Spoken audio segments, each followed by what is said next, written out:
सो किस तरीके से स्ट्रक्चर पूरा बदला है हेमंत जी, पहले तो ये समझाइए हमारी सैलरी का।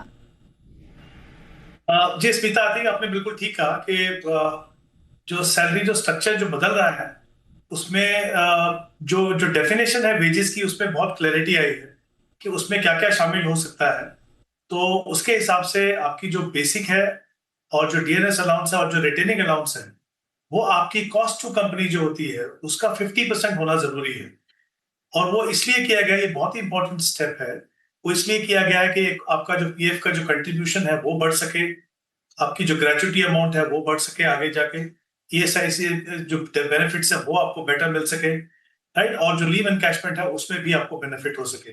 तो इसका मतलब क्या होगा, ये इंपॉर्टेंट इसलिए है कि अगर आप जैसे अगर पीएफ की बात करें तो मिनिमम पीएफ जो है वो 1800 का तो होना ही चाहिए। अब अगर आपकी मान लीजिए बेसिक सैलरी पहले 15,000 थी तो बराबर है 12% के हिसाब से वो बनता था पूरा।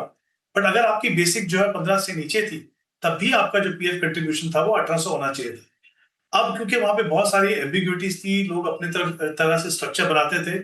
इसके अंदर जो नया स्ट्रक्चर है उसमें ये कहा गया है कि जो वेजेस है, जैसे मैंने कहा, वो तीन पार्ट जो है उनका जो कंट्रीब्यूशन है वो 50% होना चाहिए। कि पीएफ का कंट्रीब्यूशन बढ़ेगा तो आपका जो पीएफ का जो कॉर्पस बनेगा वो बढ़ेगा, ग्रेचुटी अमाउंट में फर्क पड़ेगा, लीव एनकैशमेंट में फर्क पड़ेगा।